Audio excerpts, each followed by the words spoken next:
Okay. Good evening, everyone. We'll call this meeting to order. This is the second scheduled budget meeting. It's our chance to hear what the finance committees come up with and make recommendations. And please feel free to ask plenty of questions as they arise. At this time, I'll turn it over to our county administrator. Thank you. So tonight is our first presentation of the draft 2022 budget. As is always the case, the budget document Steve will be going over tonight is a result of a great deal of work over the past several months by internal departments, constitutional officers, external agencies, and the finance committee. Steve and I followed what has become our now standard practice of meeting with internal department heads and constitutional officers, adjusting budgets where we could based on history and demonstrated need. We then took the budget to the finance committee, which further adjusted to help close the gap, which was and remains somewhat significant, though I will say it was not as challenging and daunting as last year. We started with a delta of over 1.8 million between anticipated revenues and requested expenditures. And through the finance committee and staff and constitutional's hard work, we're now at 432 is our gap. Some of the budget highlights before Steve gets into it and the draft expenditure drivers at this point include the following. We've continued to budget for a 9% health insurance increase, so that's 82,000. We have added in a 2% COLA increase, cost of living increase. And that's at 71,000 for county staff, about 277,000 for fire and rescue. The main drivers there are contribution to volunteer pay per call carried over from last year, as well as continuing the 2 floater positions that the board had approved last fall, and a 68,000 additional for the Lexington City contract, and also potential to add workers' comp in for volunteers. There was $146,000 operational increase in jail costs, and that's operational increase, and then $255,000 potential increase in capital costs for a facility study and a full body scanner. Jail hasn't adopted that budget yet. Those are items, and we are contemplating or suggesting that some of these things be taken from reserves as far as the capital items, and those haven't been fully approved yet. But we do know that we need to do something with the jail space study. It's $133,000 for refuse collection, and good bit of that is the increase we're seeing in actual trash that we're hauling to the BRA landfill. There's $260,000 under health and welfare. Most of that is social services and CSA increases. $45,000 increase in recreation and culture, and a lot of that is RARO. $278,000 in economic development. However, I want to make sure everybody understands that some of that is offset by reductions in community development that's position related in shifting positions to a new department. And a good chunk of that is also passed through on the lodging tax. As everybody knows, via state code and local ordinance, a total of 3% of the lodging tax goes to the Virginia Horse Center to pay for debt service, USDA debt service, and capital maintenance. And so that's a pass through. $86,000 increase in the revenue sharing agreement with Lexington. That's the projected increase, and a $940,000 transfer to schools. And the original request from the school division was about $1.75 million in the first joint meeting. Finance committee is suggesting an increase of $940,000 for discussion purposes. And please bear in mind that the final number for state supported raises is not yet known. So we've reviewed with the finance committee again after Monday's board meeting for a good while, and then also on Tuesday. And as you all know, the role of the Finance Committee in the budget process is to take the first board level look at the budget, cut at the budget. And for transparency for both the board and the budget, the evolution of the budget formation process is always tracked. In your document for each budget line, you can see the current fiscal year appropriation and also past expenditures in each line. And then you see the departmental request and the Finance Committee's recommendation to the board. And certainly, again, anything's open for discussion. There are a few items that the Finance Committee flagged this week for additional discussion at the board level. A lot of them that you'll see involve nonprofits as to whether or not to return them to 2020 levels of funding, or to stay with the 10% reduction that was affected last year in the 2021 budget development process. We'll discuss these as we go through the budget with you. And also, you may note that no raises are yet included for constitutional officers or offices. That's because we don't yet have firm information from the General Assembly about what those might be. There's varying ideas out there. If raises would be granted there, we would add as both an expenditure and a revenue. But keeping in mind that there are some county-supported positions that would be an additional cost for county-funded positions, depending on the amount of a raise. Finally, one change that just occurred today, it's not reflected in the budget that you see, is a reduction in the 911 center budget. 911 board met this morning and approved a reduction in the ask via not funding a newly requested position. The total reduction is still being calculated. Again, we just did it this morning, but I expect it to be in the range of about $35,000. So from this point, Steve, and where necessary, also I and the comments from the Finance Committee, we'll walk through the document, starting with review of funding priorities and the budget schedule, or a glance at it. We don't have to read the funding priorities and or the schedule, and then moving on to revenues and then on to expenditures. And so we're going to be working off the screen. Yes, sir. Okay. So we'll be working off the screen so that everybody can look at that.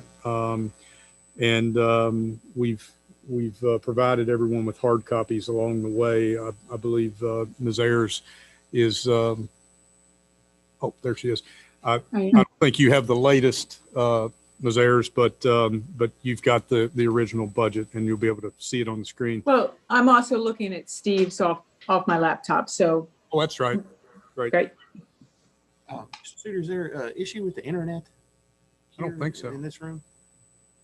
I'm not aware. I got it. Okay. Again, feel free to stop us at any time and ask questions along the way. We'll do our best to answer. And if we can't provide an answer, we will let you know that as well and get back with you promptly. Please understand also that the Finance Committee recommendation is just that, a recommendation. Any board member is welcome and encouraged to make suggestions in any area, whether it be a reduction or increase.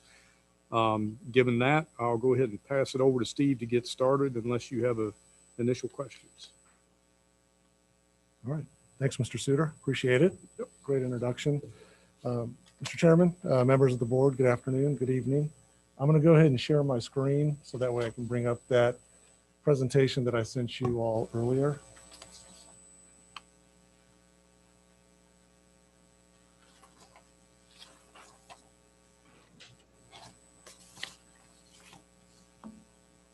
And Ms. Ayers, would you please confirm that you can see that document? I can. Thank you, Steve. Thank you. All right, so as Mr. Suter communicated earlier, up above is just a screenshot of the 2 pages that are the funding priorities that were approved back in October. So on the first page, it kind of had an opening about there was some lack of clarity on where the COVID-19 pandemic was going to be leading us in the months ahead. That picture is a little bit clear. One thing we do know is that there is a vaccination. We know the vaccination is out on the street, and that the Commonwealth is moving forward with their plan to get as many people vaccinated as possible, as quickly as they can. We also learned yesterday that Governor Northam is planning to loosen some of the previous constrictions restrictions based on the COVID-19 pandemic, and those are supposed to start on March 1st. And you all also know that there's been a downward trend. I was looking at the Department of Health's or the Health Department's website earlier this afternoon. And so we've been on a pretty significant decline in cases. And so hopefully that drop will continue. It's hard to believe that we're approaching a year since COVID-19 hit the Commonwealth and really changed our lives over the last 12 months. With that, we'll just take a quick look at the schedule. So far, everything is tracking as anticipated. Over the next couple months, we have at the regular board meetings an update on March 8th. And then on March 22nd will be a second update as applicable. And then on April 5th, which is kind of an out of cycle meeting, staff will be bringing to the board a request to advertise the draft budget. And if that goes on as planned, we'll have a public hearing on the 19th and then a budget adoption on the 26th. So again, things are moving forward according to plan. This slide right here just gives an indication of the times that the Finance Committee has met over the past month. You can see we've met 4 times, and then we are scheduled to meet a couple more times in March, and then as needed, moving ahead. Presuming everything goes well as we move through this budget cycle, we'll get back to meeting once a month through April to June for this fiscal year.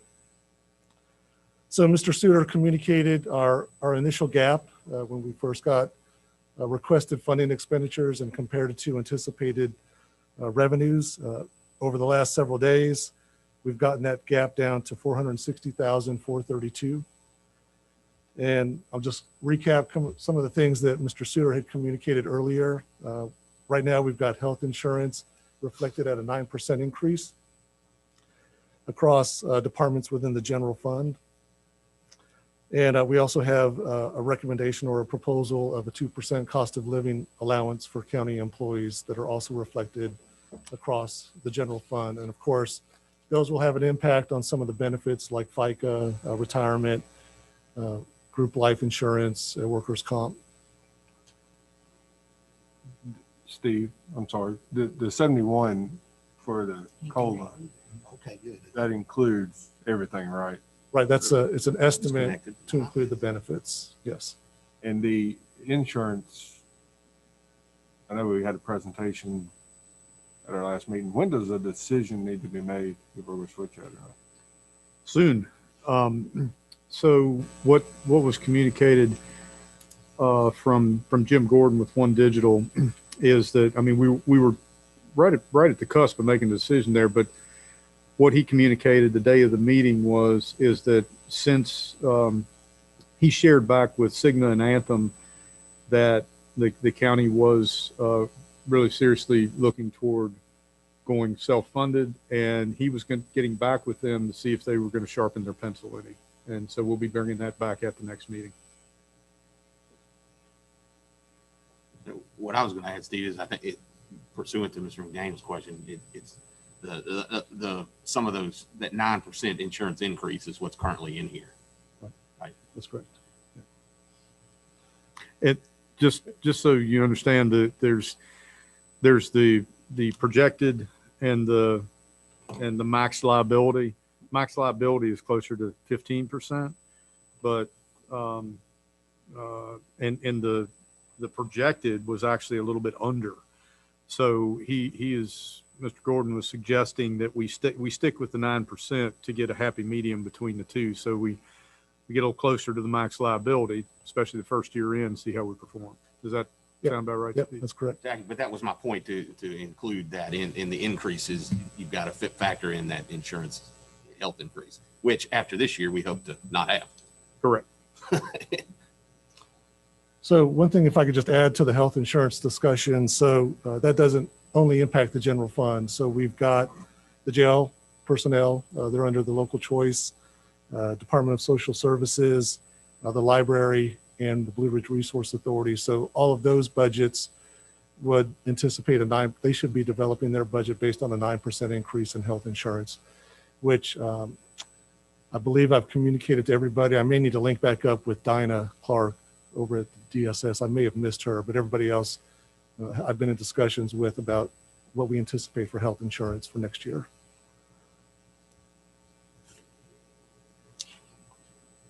Okay, so we'll go right into the general fund revenues. As I mentioned in my email, we typically kind of look at this at more of a high level. Historically, what we've seen is this meeting can go long. I think we've gone as late as 8:30 in some years.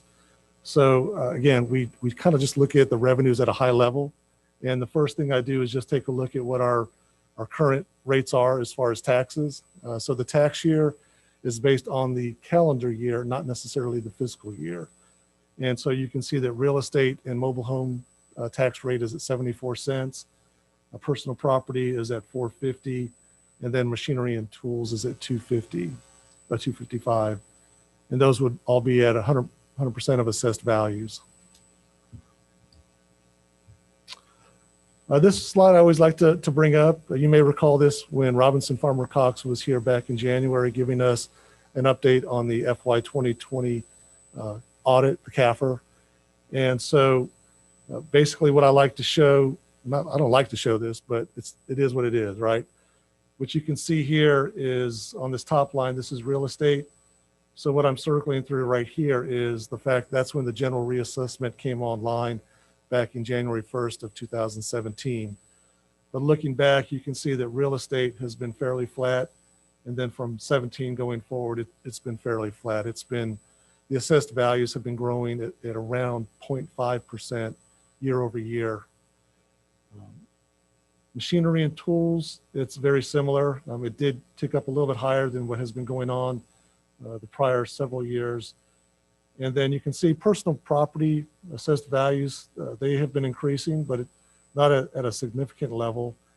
And then lastly, the Public Service Corporation assessed values, those are the one component of, of our assessed values that have consistently gone up over time. And if I recall correctly, from 19 to 20, that was around a 12% increase in assessed values. So I mentioned that primarily for real estate because that is the primary tax revenue that is controlled by the Board of Supervisors. And you can see that the assessed values have been fairly flat outside the general reassessment. So if assessed values are flat, then year over year, the same tax rate isn't going to generate maybe as much revenues as the expenditures are putting pressure on it. If that makes sense when I'm communicating that. This next chart, or this next pie chart is just a representation of how the revenues are anticipated to be split out. So you can see that the local revenues are about 86% of anticipated total revenues. The next one is the Commonwealth at 11. And I bring that up just to mention that when you look at last year's pie chart, it's very similar. The only thing that's really changed is that transfers has gone up from 1 to 2, and the Commonwealth breakdown has gone from 12 down to 11. So this is all to say that it's fairly consistent with prior year. The other thing I wanted to mention is just what's kind of driving the increase. It is up notably when you look at the revenues on the other set of slides, or not slides, but the other documentation that I showed you. Our local revenues are anticipated to be up $2,157,889 when you compare it to FY21. And the major area that you're seeing that increase is in the sales and use tax. And so I'll just kind of go through it fairly quickly. 1% sales tax is budgeted at $3.2 million. And that's a $1.3 million increase from current year. Now, a lot of that is the tracking of where things were. You may recall that we achieved over $3 million in sales tax in FY 2020. And the way sales tax are tracking now, we anticipate to be about 3.1, 3.2. And so whenever we're looking at the revenues, we're looking at where's history been, where are we currently going now in the fiscal year, and kind of, doing our best to look into the future and say, is there anything that could impact it up or down? And so we feel that 3.2 million is consistent with recent history, and we don't anticipate any significant change to that moving forward. The meals tax was adjusted up based on the implementation of a new tax increase or rate increase and where current year is tracking. So that is estimated to be at 2,018,600. That's up 429,600 over what's budgeted for current year. And then for the lodging tax, again, that includes a new tax rate.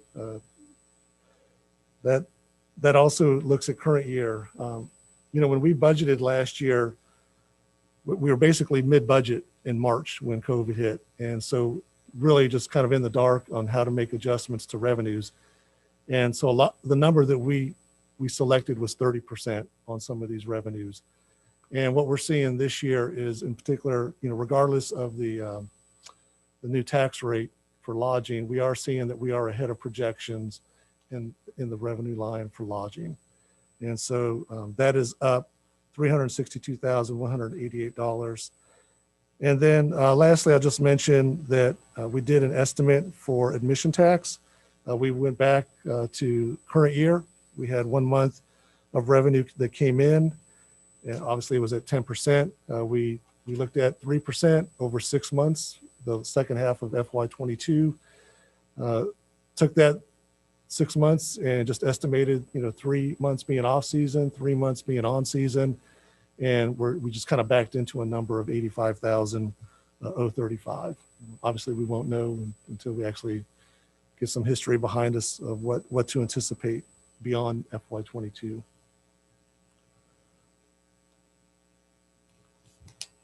So one last thing that I wanted to mention on revenues is just to look at the transfers. So you can see that the transfers are at 1,032,076.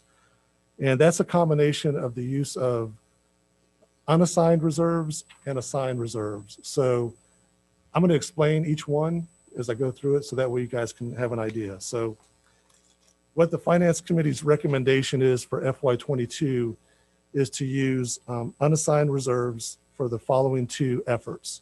The first one is to use fund balance at $186,332, and that's to cover the balance of the general reassessment that is not covered by assigned reserves. So we have set some money aside in the past to fund that particular effort. We did not get to the point where we could fund it fully, and so right now the recommendation is to use fund balance to fund a portion of it. The other piece was alluded to earlier or spoken to earlier by Mr. Suter. So part of the jail budget is a $255,000 cost share to the county for capital efforts. And so since that's primarily a one-time expenditure, the Finance Committee is recommending to use $255,000 of fund balance to support it, to source it.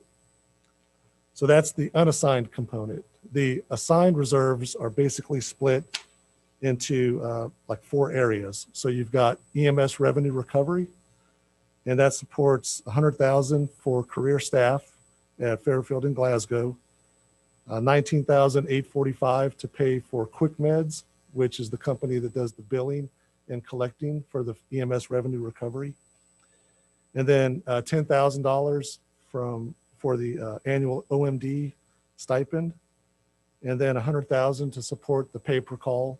So that matches exactly what's in the fire rescue budget. And then we also have 4 for Life. So 4 for Life is basically, it's a 1-for-1. If you look at the expenditure side, it's $25,125, and we're sourcing it from the 4 for Life restricted cash account on the balance sheet. And then we have the county and EDA. We both have restricted cash accounts on the balance sheet. That money primarily has come from either sale of property or property that we have rented or are renting. And so over the last 3 years, the county has been funding 75% from assigned reserves, and then 25% has come from the EDA. And so the EDA met a couple months ago or a couple weeks ago, and they approved for this year to source 25% from their restricted cash account that the county has on their balance sheet. And that total amount is $210,774, and that sources the Route 60 East revenue bond payment. Okay, so we're paying that on behalf of the PSA. And lastly, as I mentioned earlier, we're using restricted cash that was set aside for the general reassessment, and we're using $125,000 this year. So with that, I know that's a lot of information, but if there's any questions on it, again, some of it's unassigned, it's basically fund balance. The other stuff, the assigned, is basically we have that money set aside in restricted accounts, and we're just sourcing those expenditures from that, from those. How much do we have in unassigned? In unassigned? Well, that changes every day, Dr. Lyons. Ballpark. Typically, we've gone into, and you'd asked that earlier, and I don't think I ever got around to answering, but typically we look at it a snapshot at the end of the year. Right. And it's, Steve, 10 to 11.5, is that million? Yeah, I think, and this is just off the top of my head, I think we ended up about 5 million to the good at June 30th, 2020. But, Well, okay, I was thinking about the other number. That's after you subtract off the, okay, yep. but Dr. Lyons, I can get back with you on that and just see what. That's a big disparity. Yeah. And how much are we using it total so It's, far? yeah, so how much are we using so far? Right. For next year? For next year, yeah, because we got the general reassessment, jail budget. Roughly 400,000. Yep, exactly. Is that it? If you look on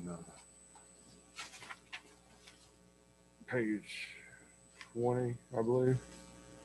It's the exact number is 441,332. And that's from page 20 on that second document that I provided. Got it. Thanks. Yes, sir. Okay, so if there's no other questions on the revenue side, we'll go ahead and transition to the general fund's expenditures. And I always like to start with this slide here. And so this is, I know it's maybe not as visible as I I do have hope. one question on revenues. That's Yeah. it. On current real estate, what are we expecting for next year? Am I reading it right? 377? We're projecting a decrease, is that right? Right, okay, so just for clarity, so I'm on the second document that I sent out. It's the combined budget, and I'm on page 3. Right, that's where I'm looking. Right, so the way I do real estate is that the very top 3 lines are really, I look at it as a whole. Okay, Okay, so I'm just taking the assessed value times the tax rate times the anticipated, collection, which is typically 96%. And I'm getting that number. And all I simply do is I look back at the prior year and see how that was actually collected. So I would look at it more as a big number. So it's around 106,000. The bottom line is the rollback taxes. You can see that's anticipated up 4,300. That's not really the real estate calculation that I'd like to focus on. I'm looking mostly at the top 3 numbers. So it's up about 106,000 over current year. okay.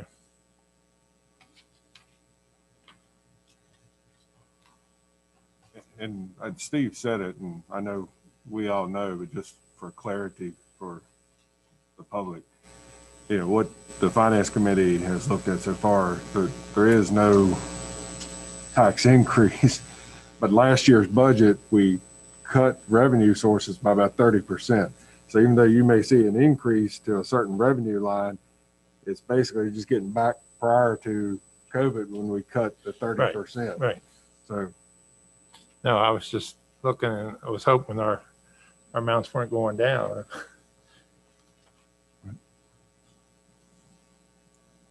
So it just comes to mind, Dr. Lyons. So when you look at our assessed values, they grew about 0.45% from 19 to 20. And so again, it's just when you look back over history outside of the general reassessment, we're just not seeing real estate growth as far as the assessed values. Okay, thank you. All right, you're welcome. All right, so this particular slide is just a look at the original submissions that came in from purely county departments.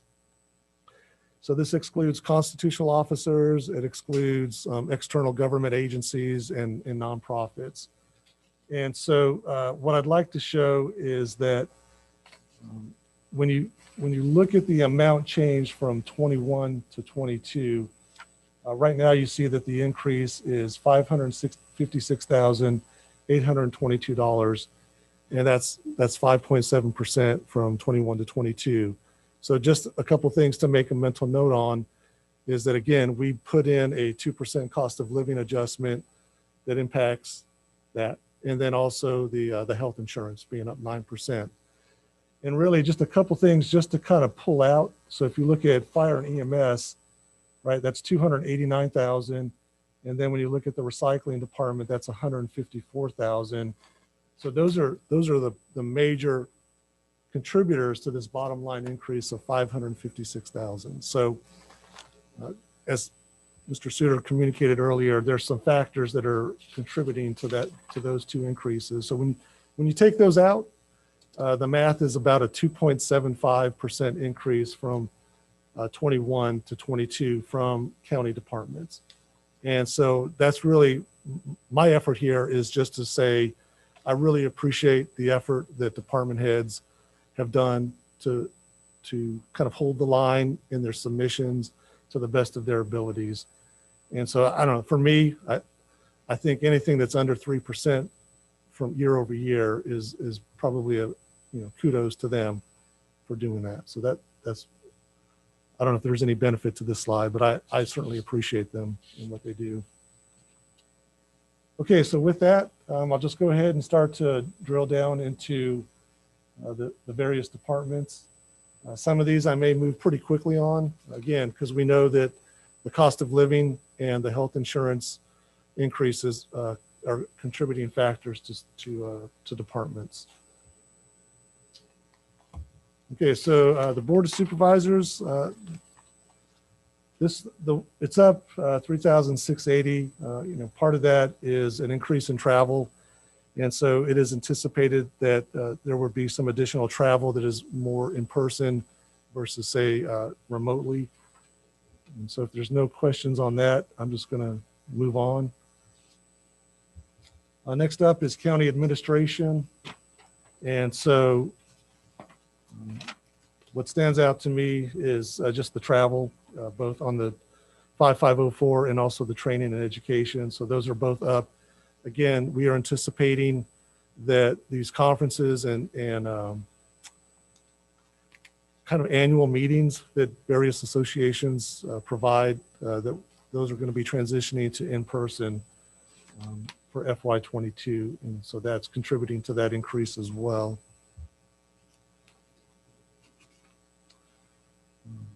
After that, we have the county attorney. And so one of the things that is up is the professional services, and that's in anticipation for the need to get outside professional legal services to support the county attorney moving forward.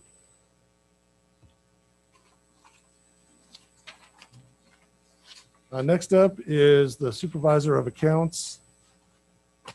What I've done is I've highlighted in blue just to draw attention that based on the way staff is perceiving the discussion on health insurance, that there is a need to bring on an additional staff member within central accounting to support the payroll and benefits, primarily the benefit side of going self-funded. And so we've included a new full-time position in the supervisor of accounts budget. And of course, that new position is going to impact your fringe benefits, in particular health insurance, which we have that budgeted at $8,285 per person per year. Do you anticipate that needing to be a full-time position? We are, yes. You know, I was just going to add, if you go back to the submission for this department, the unfunded request was for full-time, but it did not include the health insurance component to it. It was primarily looking back to 2012. We've seen a tremendous, well, maybe tremendous, maybe too strong, but we've seen, I think, about 20 or over 20 new people come on into the county since 2012. In addition, you know, we used to have a payroll clerk in our department, and as we moved forward from about 2013, 14, the whole idea of Spencer or Mr. Suter, myself, and Ms. Weitzel managing HR was just really not the most effective and efficient way to manage human resources.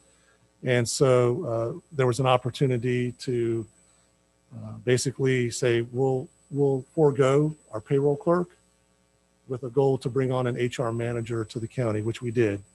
And so, you know, looking back, we did give up a position for payroll in order to bring on HR.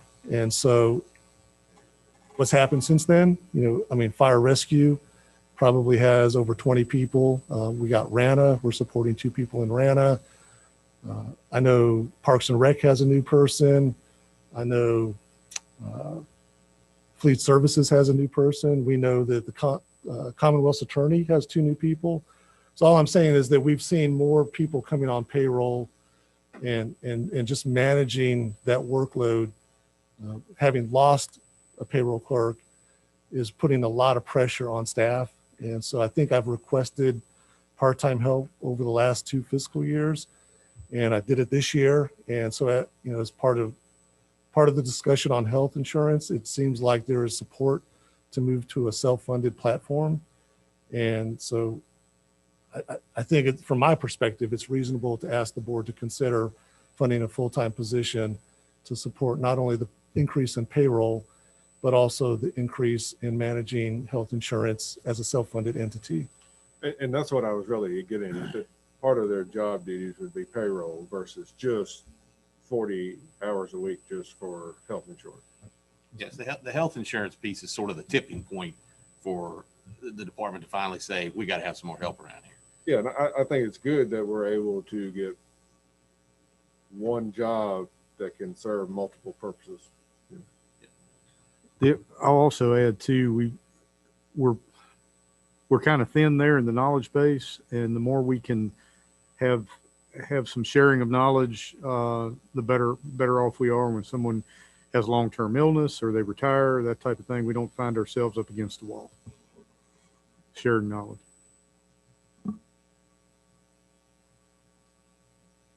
All right, next up is the IT department. Again, you can see that the full-time wages is highlighted.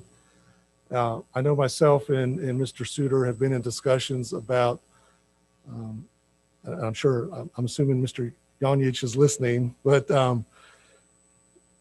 he's done a tremendous job over the last 12 months. He started on February 10th. And of course, that was just prior to COVID-19. And with the CARES Act money that has come down and the transition to basically upgrading our network infrastructure and trying to find the most effective and efficient way to manage information technology, it's been clear that Stefan has not been performing as just as an IT technician, that he has done a fantastic job in managing our network, and some of the stuff that may be considered kind of programming in nature, he has really come on strong in learning Bright and being able to do some programming to generate or to assist both the Commissioner of the Revenues and our treasurer as well. So it's a position scale upgrade. In other words, that's the reason to move him up into about 2 scales up above where he is and changing a title from technician to manager.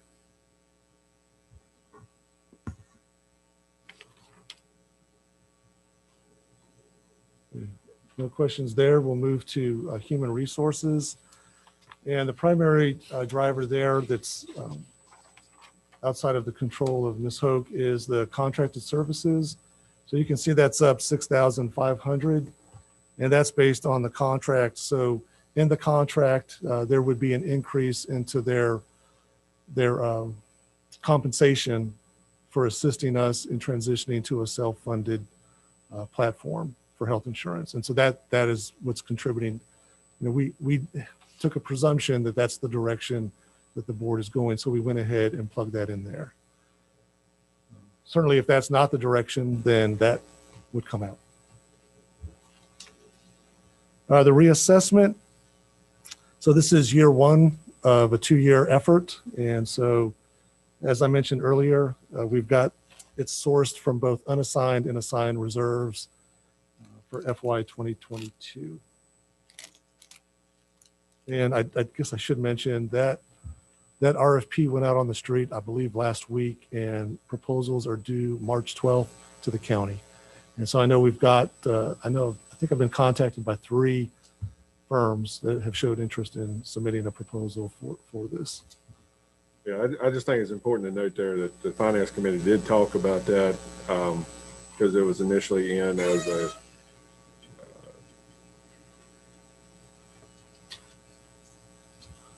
we would have to account for some sort of revenue source for it versus unassigned. And the way it was told to us was the initial plan was several years ago to try to set aside $100,000 a year. And at the end of 5-6 years, you have enough money to pay for it. Through budget constraints over the years, that wasn't always done. So we're kind of up with the bill here. And the hope of the Finance Committee is that, you know, for this upcoming reassessment, we'll pull it out of unassigned reserves. But then moving forward, 5 or 6 years down the road, it's our hope to get back to putting aside $100,000 a year to be able to pay for it the next time so that we're not in the same position. And by doing so, it helps eliminate any kind of spike, right? Because that's what we've seen in the past is, right, it's an inexpensive, it's not a one-time, but it is expensive every 6 years, you know, around 600,000.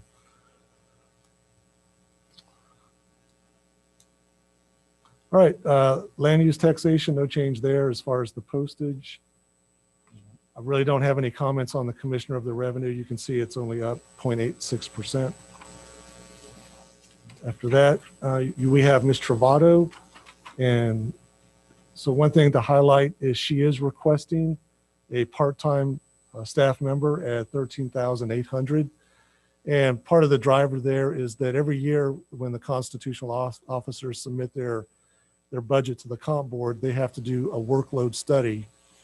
And so over the years, Ms. Travato's workload study has reflected that they're due like 0.8 of a person, a full-time person. And so this year she actually requested, a part-time assistance because the comp board is, the comp board acknowledges it, but there's no action taken to either fill that position, put it onto the comp board as either a funded or an unfunded position. And so anyway, she's asking that the board consider funding a part-time position. Does the comp board furnish her any positions? The comp board funds 2 of the 4 positions. So basically when you look at it, well, you would know, Mr. Day. So when you look at their manpower, right? It says they've got 4 positions that are authorized, but they only fund 2. So 2 of them are unfunded.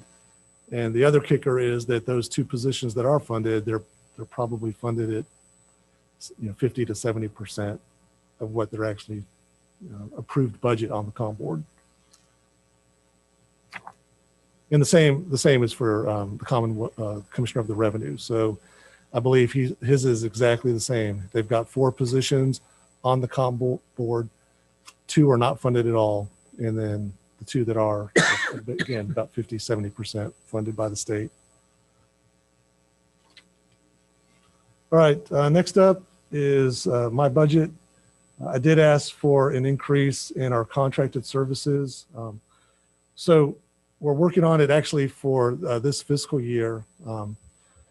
We try to get our financial advisor, Davenport and Company, to come on a consistent basis to kind of present a fiscal health analysis. We'd like to have a third party come in, be independent, and say, hey, this is kind of what we see, how you guys are fiscally. So we're working on that to try and get that for the board for the March 22nd meeting.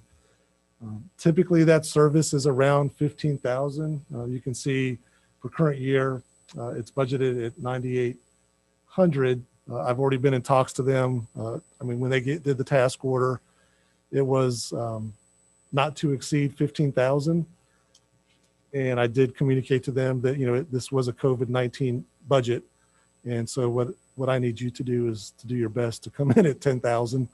So that way I can cover it. And they said they would certainly do their best to do that. But typically it's about a $15,000 cost for them to come in and do a fiscal health analysis and then a presentation. And then I've got some increases in travel and education, because again, the sense that I'm getting is that, well, this supports 3 individuals. So it's myself, Miss Milliner, and Miss Earhart. And so we'll be either attending some in person, or we also have the option to do some webinars for continuing professional education. All right, with that, we'll transition to the registrar. So some of the changes that are highlighted are for discussion. So when Ms. Hall submitted her budget, she budgeted based on 3 elections in FY 2022. So there was 2 for sure, but the third was unknown. And so we had asked Ms. Hall to give us some reductions. If that third one didn't happen, what reductions would you do to your budget? And so she provided those. And basically the conversation was, we typically try to budget based on knowns versus unknowns. And so we talked about budgeting for 2.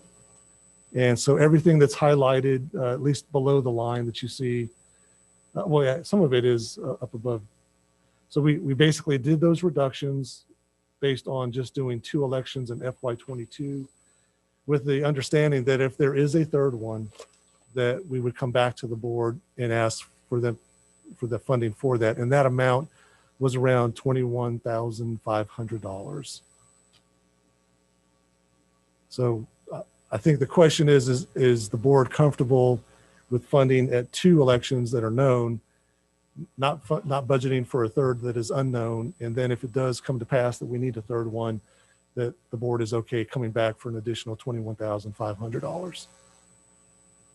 And I'm seeing a lot of nodding yes. Ms. Ayers, are Yes. you? Okay. Yes, I am nodding yes. Sorry about that. I minimized the screen there so I couldn't see you. Is the voting machine supply and repair, do you anticipate that increase being the amount for future years, or is this a one-time increase? I believe that's a one-time increase. So it might be a suggestion. I don't think we talked about that line item in Finance Committee, but that could be something possibly pulled from reserves as well, rather than to help shore up the gap a little more. I mean, it's almost $30,000. It's a like Windows 7 to Windows 10 upgrade. Yeah, that's what I was going to say. It's kind of a one-time increase. In other words, it's not every year, but every several years you're going to have an upgrade that's necessary. Well, didn't they have to replace the machines a year or so ago? Well, you got the poll books, and so yes, we did do that, but then it didn't. This is to upgrade the platform software, is my understanding. And wasn't All of which are unfunded mandates. the part-time assistant registrar, wasn't that in regards to the potential of a third election, or did I It did, yeah. So you can see it's dropped from 21,000 to 16,000. And so, yes.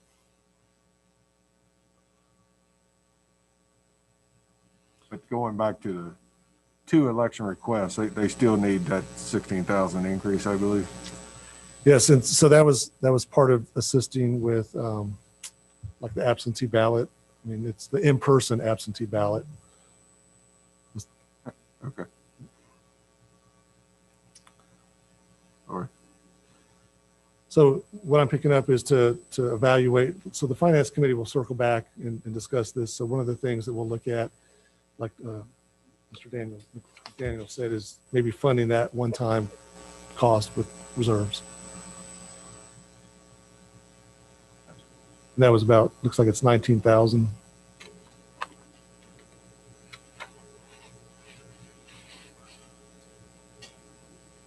All right, next up is the clerk of the circuit court. This one I missed highlighting, so I'm going to use this cursor just to circle around the part-time clerk. So back several years ago, the next budget, the circuit court budget, there was a request to fund a part-time law clerk. And so that was supported by the board previously. We've typically budgeted at $26,000. Historically, it was not really used as much as anticipated. And so Ms. Trout has talked, I believe, with Judge Russell about some of the responsibilities and demands out of her office. And so basically, Judge Russell is not asking for the part-time law clerk, and then Ms. Trout is asking for part-time assistants. So basically, it's a wash between the two departments. But the finance committee didn't have any. They recommended to go ahead and include it in the budget. And then I'll just highlight a couple lines here so you can see line 3650. That's a record preservation grant, and so the funding is on the revenue side. And then for 5402. This is the Technology Trust Fund. That's funding that is linked to the compensation board. So they're basically a pass-through. So.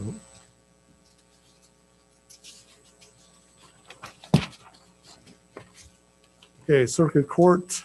And again, the big change there is just not requesting a part-time law clerk.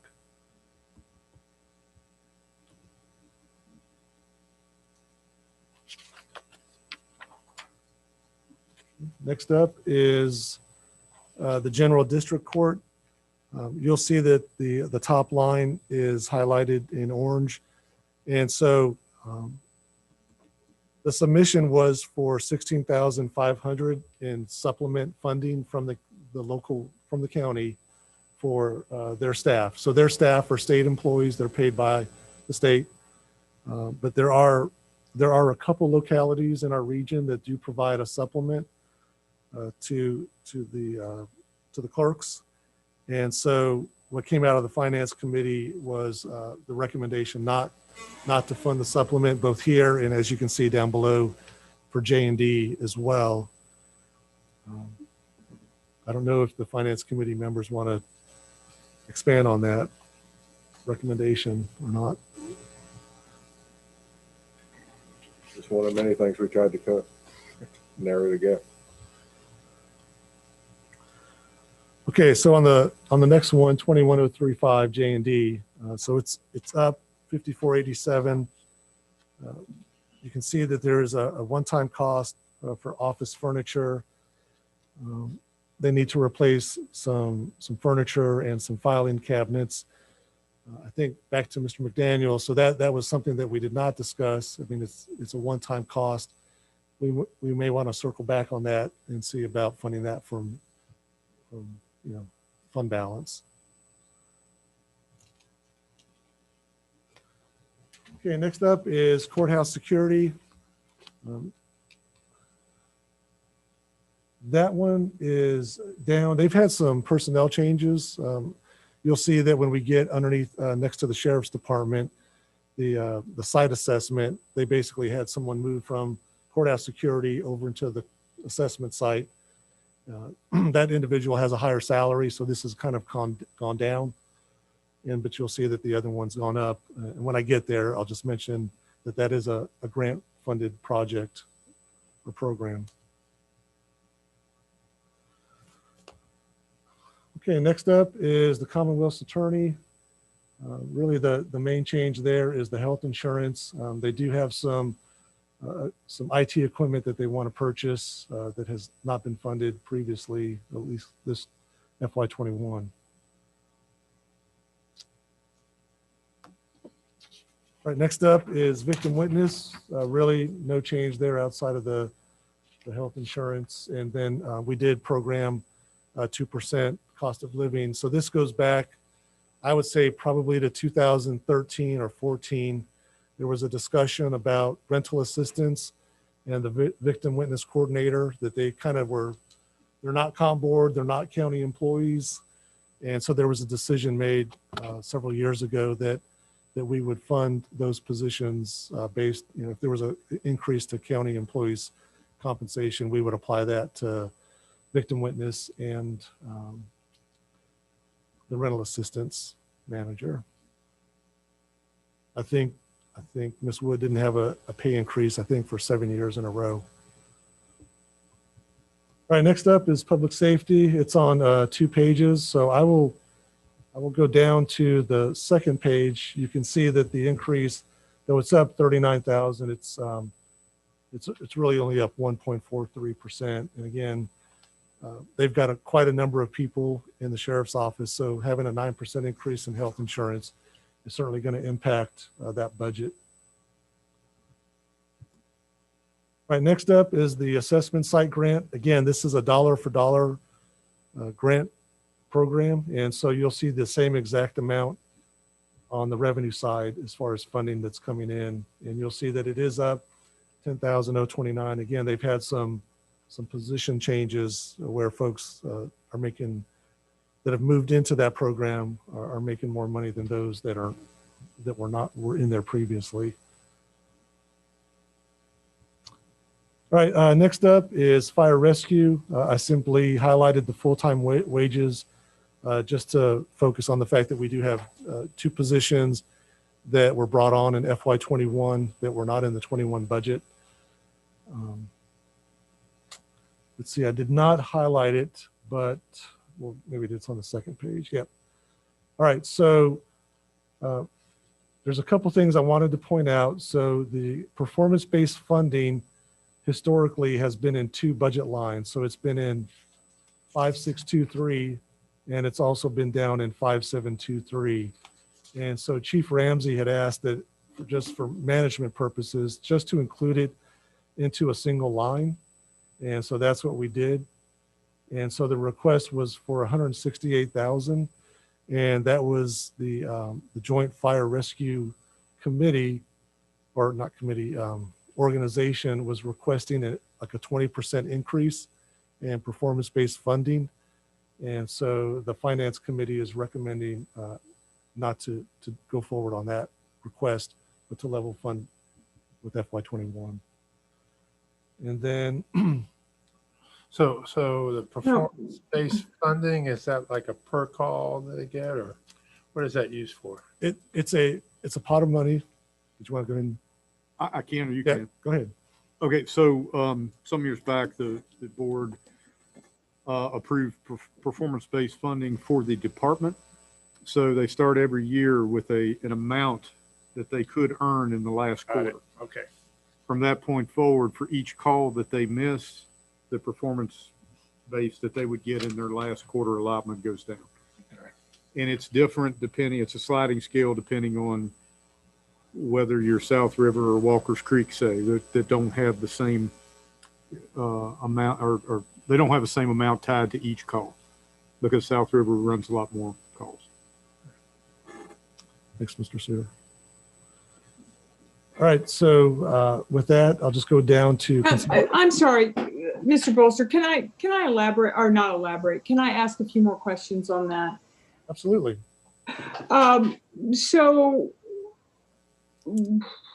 what is the rationale? So how we're going to just keep it at level funding the performance-based when we talked to Chief Ramsey, he felt strongly that it does encourage performance. It's one of the things that they most depend on. And so can the Finance Committee speak a little bit to why they feel that we should keep it at that level? Didn't you increase it?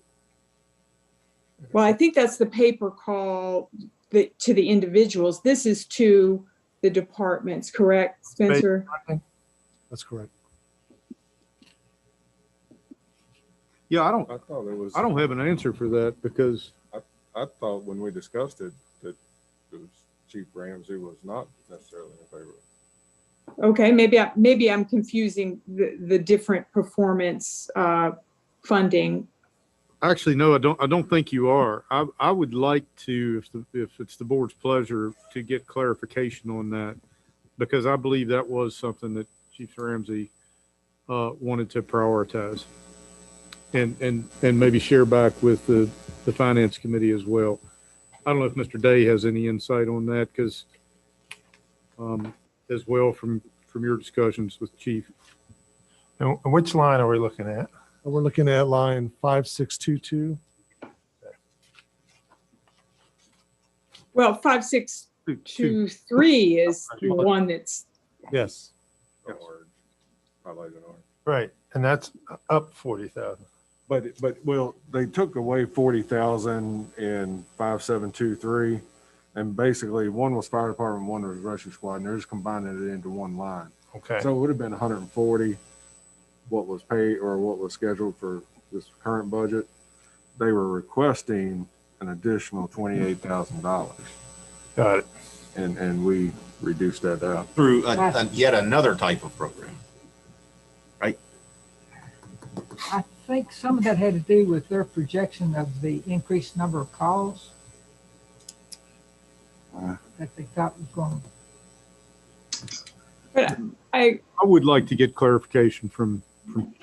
yes, thank you.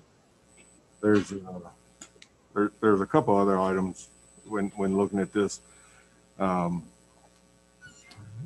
think the Finance Committee had this, discussions about line 1145 increasing from 65,000 to 100,000 for volunteer pay per call.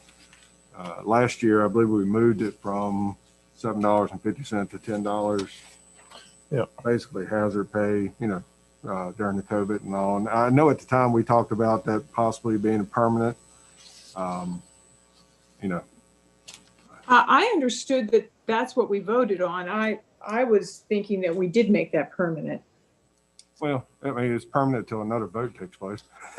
Well, I do. It is $35,000, additional expenditure that. Right, but it is to I'm not- encourage, it's to encourage, and I believe that it has done, encouraged people to make their calls, which does reduce how much we depend on the city of Lexington. So I think we're only looking at the cost and not how much it might save us at the other end. Well, Mr. that would lead to my next disparity would be the Lexington contract, that's $68,000. If we're increasing the call to not have the reliance upon Lexington, then you would figure that line would be reduced and not increased. Well, last time we looked at that, it seemed that the percentage of calls was reduced in 2020, but there were some added costs that did not have anything to do with the number of calls. Yeah, and I believe you're correct, but I would like to recommend that either the Fire and Rescue Committee or Mr. Suter or Mr. Lyons as our chairman, somebody discuss that with the city of Lexington, just about the increase and the fact that it has been increasing over a number of years and the impact it has on our budget.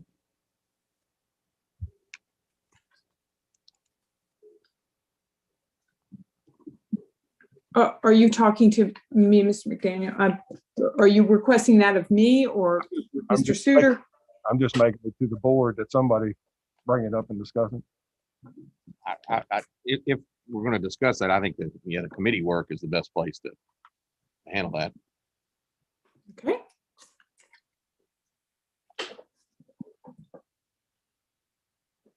But our volunteer pay per call is at 100,000. It's an increase of 35 to get Right. to 100. So will they keep it at $10 a call? Yes. That's at Yeah. $10. Okay, so But it was a discussion point that should we keep it there or should we reduce it back to the 750? Which well, would be I've no talked to a increase. lot of Cars Creek people, and to get out of bed at 1 a.m. and run to the firehouse and get back home usually doesn't even cover the gas for their vehicle at 750, and they were most appreciative of the $10. So I would hope we could keep it there. That's the Keep in same. mind that the city of Lexington does $10, and I wouldn't want to lose the volunteers. We want to keep our volunteers. We don't want to lose our volunteers. I completely understand. I would only make the comment that there's a reason it's called volunteer. Well, they're volunteering their time. This is meant to cover some of their the expenses, the use of their car, gas, etc. So I don't think that we're using this money to pay for their time. And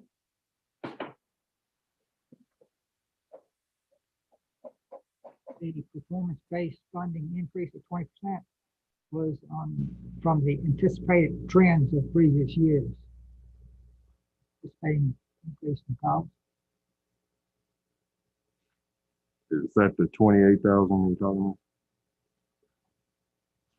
That's the 5623 line. Yep, yep.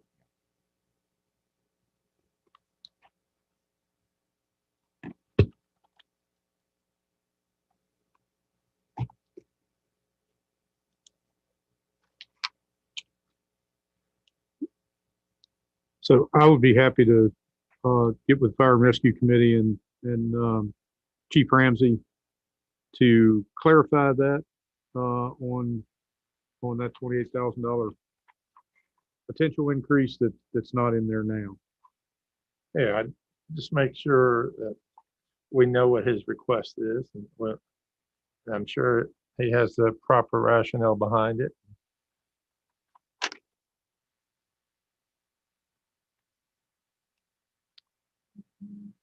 And if there's not anything else for fire rescue, right below that is consolidated dispatch. I've got 6911, that's the county's cost share. It's just highlighted in yellow just to indicate that we haven't received the official request from the commission. And like As Mr. Shooter noted, said, it's going to go down. it's going to go down. Okay.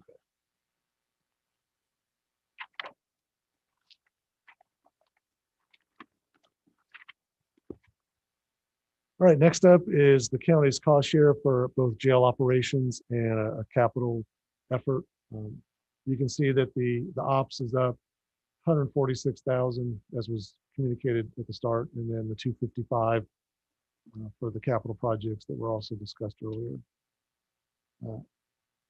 No change, and again, those are highlighted because these are not official ask numbers at this moment. Juvenile probation office, no change in that funding request. And then for the juvenile detention home care up in Augusta County, that's at 33,623. That's a formula. It's like a rolling 3-year average. And so, again, we haven't got the official ask, but that's what they're anticipating for FY22. And I think Mr. Suter wants to comment on that. I do. I'm actually on that commission, and actually I chair it this year. There are some discussions underway. We do take federal. We have a contract with the feds to take juveniles at that facility. There is discussion underway about what we're going to do with that, And so there is a significant amount of money that does come with that contracted dollars. And if we ever did away with that, then there would be a budget impact. So we're not going to know what is going to happen there for another month or so. And so I really can't tell you what the ultimate bill will be. If all things stay the same, then this would be a good ballpark figure. But something could change. I'm just letting you know in advance. I don't know what that's going to be yet. So if they did away with that contract, they'd be serving less children, correct? Correct. So the cost of operation should go down some too. Already calculated that. Okay. Yes. Cost of operations would go down considerably, but it wouldn't go down enough to cover all the costs. A lot of the funding does come from the feds on this.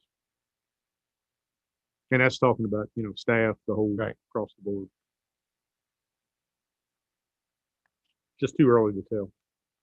And how is that divided by the number of clients they serve from Rockbridge? Its use that, we're in it with Harrisonburg, Rockingham, Stanton, Augusta, Lexington, and Waynesboro. And how many of our juveniles are in there now, or?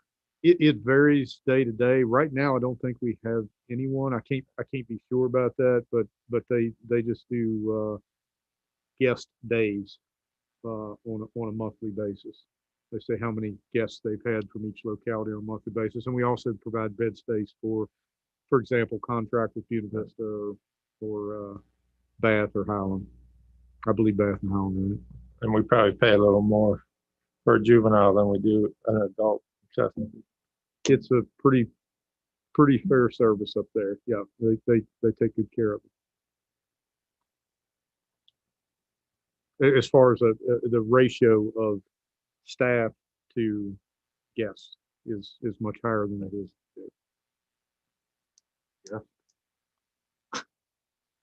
Clients. They free to come and go as they please. No, I'm just. It's so nice you're a little east. I don't want to call a juvenile an inmate or a prisoner. That's what. I understand. Detainees. Right, next up is the building inspection department. Just a couple areas that are up. Professional books are up. It's like their time to get updated books for code. And then they did transition from buying uniforms to a rental service, cover rotation system. And so you can see that uniforms are down 703, but contracted services up $1,100. So The number of permits up. Do we have is construction up in the county, or are we in the lull, or? That's one I'm gonna get back with you on. It's up and down. I mean, it's surprising how many single families or single family dwellings are going up. There's some commercial construction, the north end of the county. I can certainly get back with you on that. Yeah, It's generally curious kind of level. whether the low interest rates encourage people to build, or whether the high cost of materials made them hold off. I was on a call this morning for my primary job that there is a shortage right now of single family residents throughout the state, and especially the western side of the state. And the discussion this morning was that the thinking is that with COVID concerns and other things, you're going to see more, instead of a multifamily like 50, 60 unit apartment complex, you're going to see more duplex type building in the near future. So hopefully, that would increase the number of permits, increase the number of fees and stuff like that, because even one for each. So hopefully that will happen here as well. Yeah, increase the real estate revenues. The next budget is ENS, Stormwater Management Control. Really no change outside of the health insurance. It's only up $683. Next one is special enforcement. Most of that increase is related to hospitalization going up 9%. Then we get into other protective services. And so you can see that the contribution to the SPCA is highlighted. And so when you look underneath the department request, they were asking for $191,947. And this is kind of a lead into a discussion that we'll get to as we get into the nonprofits.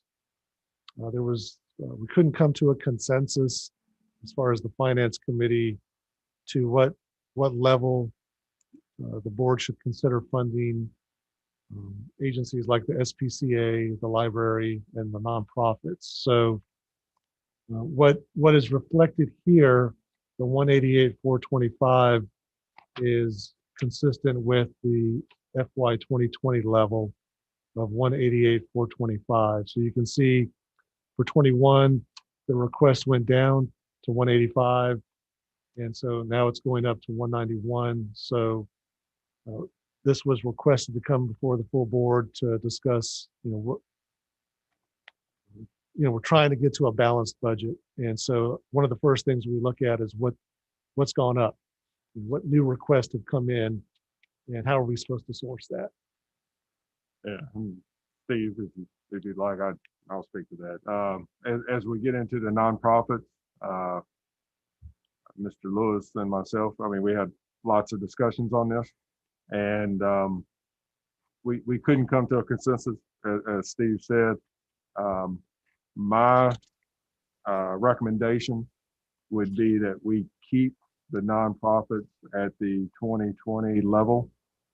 Mr. Lewis's recommendation would be that we give them the increase that gets them back to mine would be keep them at the 2021 level. Mr. Lewis's would be to get them back to the 2020 level. You remember last year we cut them 10%. For those agencies, I believe it's roughly about $22,000. The difference is if we keep them where they're at, or if we move them back to the what they were prior to cutting them 10%.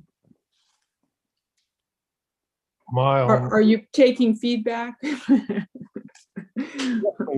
That's something that the finance committee, couldn't come to a recommendation, so we wanted to bring it to the full board for discussion. Mm-hmm.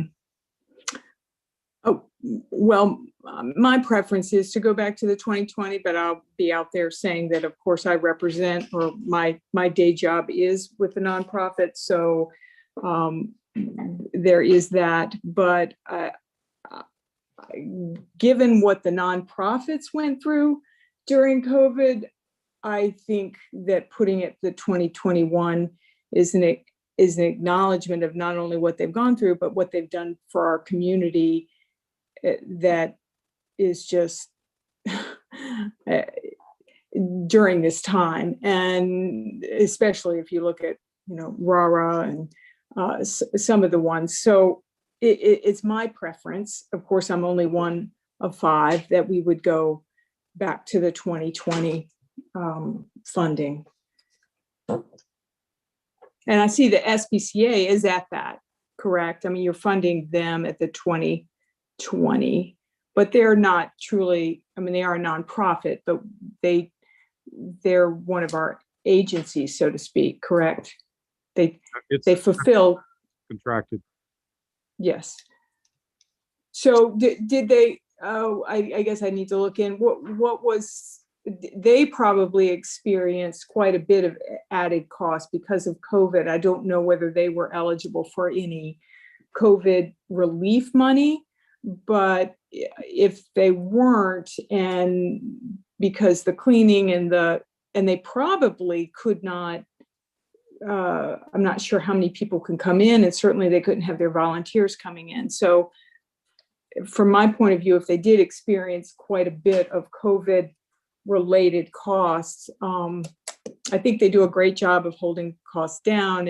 And so I don't think they ask for additions lightly. So that's just where I am. Thanks.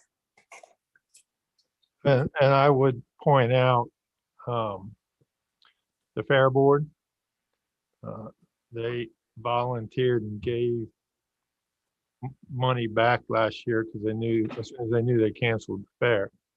So basically they gave back 50% of their ask.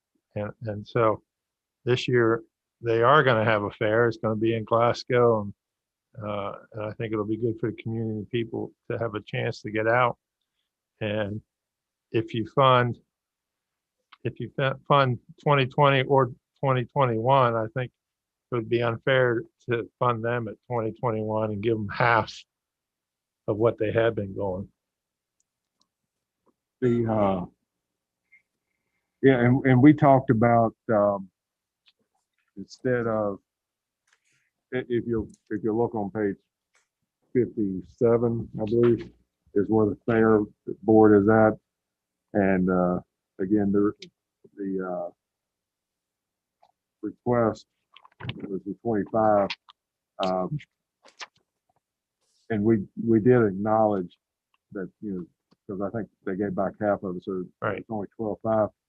If you look at the appropriation, FY 2021, we listed it as 22.5. So basically looking at a 10% reduction to keep them in line Right. with the Right. other nonprofits.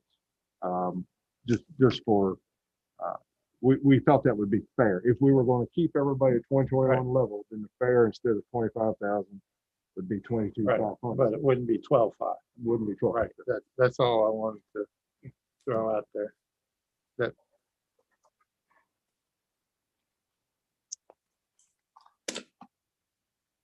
And what's the difference in total cost with the nonprofits? Is between the 2 years? 22,000. And the SPCA, do they get funding from the other localities too? They do. Is that a formula, and that's our? It's by usage.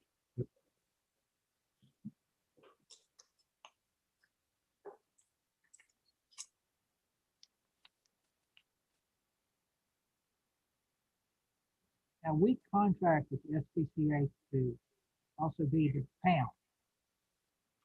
Correct.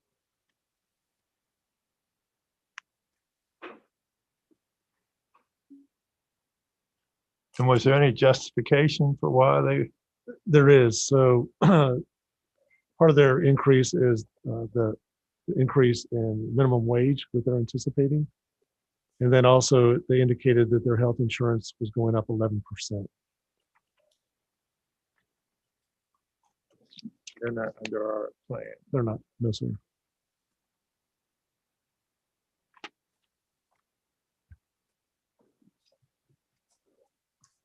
Again, So it sounds like they're giving, the increase is directly associated with the fixed costs they can't avoid, correct?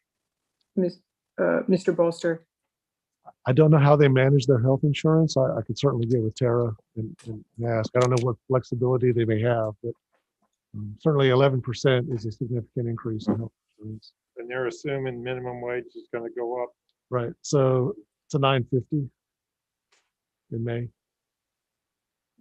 Wouldn't be surprised if it weren't 11 before the year's out.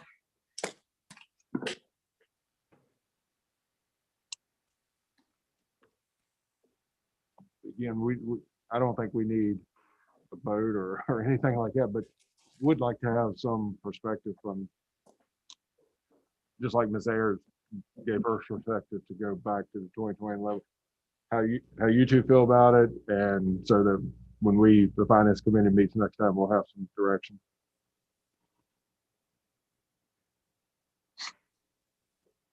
Well, I really don't consider the SBCA and the nonprofit, because I guess it's a formula, so we're have to pay whatever based on the number.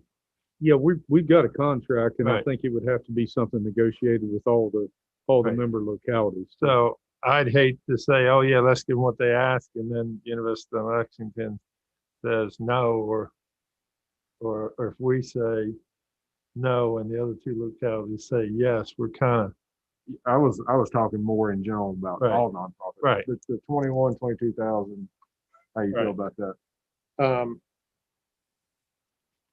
I, if we can, I'd do it, but I'd like to wait till we get a little further along and see how we can get that difference closer together before we. So right now you leaning towards 2021. Yeah, I think I think you lean towards 2020. 2020. Okay. Yeah, 2020. Now, I think some of those nonprofits received some CARES funds from us too. And we did inquire on some of them, and for the most part, that they were spent on equipment or one-time items, and Right, but that was money in their budget that they won't need to spend on those things. and I believe the response we got back on most of them was that they felt that their ask was justified. Of course, everyone does, but I would say my preference is 2020 if we can afford it, and we'll wait to see because I'm sure we'll. I mean, you guys have done a great job, but we still got a little ways to go.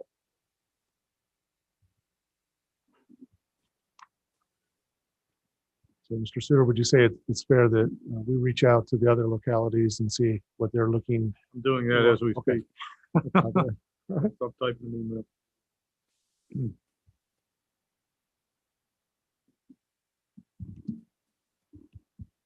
All right, next page is basically electricity. There's street lights in the county in various areas that we pay for, and then street sign maintenance. You can see there's no change in either one of those. Okay, next up is the recycling program. There are, as you can see, a couple items that are highlighted and one that I missed, and I apologize for that. So let's start at the very top. Mr. Meyer is requesting that we bring on a full-time position to support his program. At this point, I believe there's 3 full-time individuals, so it's himself, and there's 2 full-time individuals that assist over at the staff collection centers. And so he is requesting some assistance for the program. Let's see here. He would like to promote one current part-time employee to full-time to serve as his backup. Position will primarily serve as a collection center attendant, but will cover for himself when he is out either on vacation or even sick leave. And so you can see that part-time is down 30, while full-time is up 30. Of course, going from part-time to full-time, that brings on hospitalization, impacts retirement, group life insurance, et cetera. The recommendation, at least for now from the Finance Committee, is to go ahead and fund that request. The other 2 items that are highlighted, the discussion came up about the Household Hazardous Waste Day. What Mr. Meyer had requested was to fund 2 events in FY22. Looking back over the last few years, I think dating back all the way to 2019, those last few fiscal years, we've been doing 1 per year. I think the last time we did 2 was FY 2018. And so I did talk to Mr. Meyer, and he's willing to execute the budget that is adopted, whether it's 1 or 2. There is revenue associated with that. So if it's a 22, obviously the revenue is going to be higher because we bill Lexington and Buena Vista. If we go with 11, then it'll be less. So at this point, the recommendation is to do 1 hazardous household waste day event in FY22. And then let me finish on the second one and then ask for feedback. So at the bottom, you can see there's a purchase of containers. He was asking to purchase an additional container in FY22. We spoke, we are in agreement that we believe that there is some potential space in his budget for current year and potentially I can assist them with some savings elsewhere to support purchasing that additional can this fiscal year instead of 2 for next year. So And That- $10,000 can. yes. Wow. Feels expensive. Yeah. Top of the line. But I tell you, Why they last so long. I spent 2 days out there at the recycle center at Cars Creek, and those guys, they work during their shift. So I don't think there's really, Daniel and I are comfortable with, well, like I said, I'm purchasing the extra container this year. So really we're just looking for feedback on 1 versus 2 hazardous household waste days. So the recommendation is 1 based on what's happened the last 3 fiscal years. Yeah, I'd stick with 1, but I'd also recommend taking that purchase of a container out of reserves, since it's a one-time. Instead of, every little bit helps. The only feedback that I would say on that is that it's a year over year. So Oh, they buy one It's- for a year. yeah, Okay, then, it's always budgeted. okay. we're not We had always- requested to buy an additional one this year. And that's what Steve said, that we were looking to take out of Okay. reserves. So just All right. keeping it at 1 instead of 2. Okay, I'm good with it. Steve, this is a small thing too, but I think the increase in advertising, it's just $265, but the increase in advertising, I believe, was linked to that The additional. new position request. It No, was. the additional, hazardous materials, or, Copy that. so. I'll check with Daniel, but that's a little bit. Yeah, that's what it says in here, that if you're having one in spring and fall, additional advertising. Thanks, Mr. Suter. Ms. Ayers, did you have any feedback on that? No, that seems like a good plan. Thank you. Okay, the next department, that's where we do payroll for the Blue Ridge Resource Authority. So there's no activity actually in there. It's just a reimbursement that comes and goes. All right, so next up is B&G, for building and grounds. Really just a slight increase, $12.50 at 1%. That's linked to, I believe, electricity, water and sewer. And I think that's associated with an anticipation that the MSA may be going up on their prices in FY22. And so we're trying to be proactive and budget for that.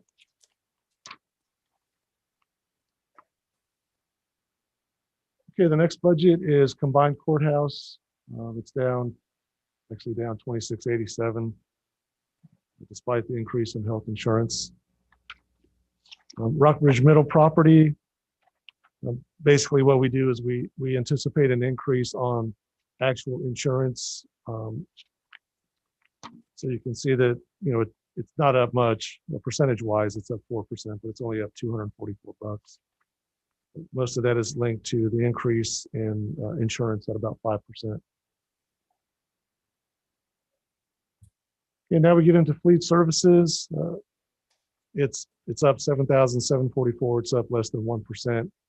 That includes the health insurance increase of 9%. So not a whole lot of discussion on that. Okay, next up, we get into health and welfare. So the first department we'll take a look at is health. Now you can see there's 3 budgets that are highlighted. And so this goes back to our conversation about, funding at which level. And so I believe this one is basically up for further discussion at the finance committee level, unless board members want to talk about this, whether it's Project Horizon or the health center, which is the health center is a little bit unique. You can see that they actually, so the 10% cut in FY21 was to be at 45,000. So they've historically asked for 50,000. So what's happened for this one is that they asked for 45,600. And so that one is kind of a little bit of an outlier based on what the other health nonprofits have done, which is pretty much either ask for FY 2020 level or maybe a little bit higher.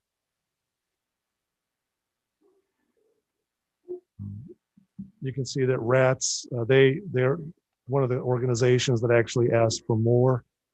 Historically, they, at least the last couple fiscal years, they've asked for 15,000. You can see they were cut 10% in 21 to be at 13,500. So their request for FY22 is actually at 16,000.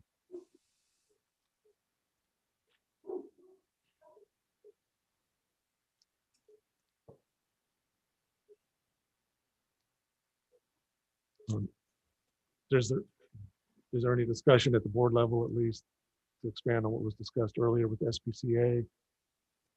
I think from what I've gotten out of is all the rest of these highlighted, unless you all pull another one out, would be for the full board to consider and then share back with the finance committee. Is that something you can go with?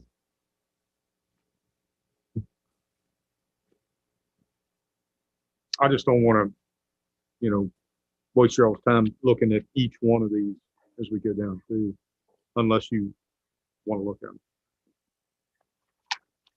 All right, next up is the CSB. And so they've submitted a request for level funding, which is much appreciated.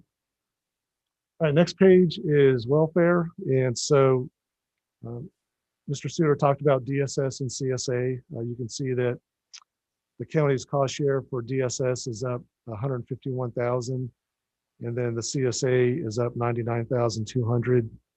Those are generally mandated programs to support. It goes back to what Mr. Suter just said. There's several budget lines that are not, that need to be worked out. One thing that I will mention is the very last one, the Valley Association of Independent Living. They have historically asked for funding over the last, I think, 5 years. And typically what I've seen is it has not made it out through the finance committee or to the full board to be funded. And so in this case, you can see that the recommendation is to not fund it in FY22.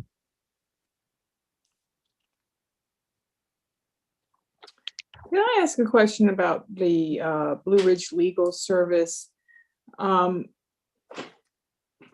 I listened to the presentation and I was struck by, I believe the formula is $1 per I can't remember what the formula, but it is throughout the different localities. And I wondered why we have never felt the need to do that funding, to abide by their funding guidelines. Do the other localities? Well, Ms. Ayers, if I could just clarify it. So it's $1 per person that's lived, I believe, below the poverty level. And historically, we have funded them at their full request. The only time we didn't was this current year, FY21, when we cut nonprofits 10%. And so that's okay. That's why you see 2502 per. Okay. Yeah, I thought it was before that we hadn't quite funded them at their request. And since their request seemed a formula, I was wondering why we hadn't, but we have. So thank you. Yes, ma'am.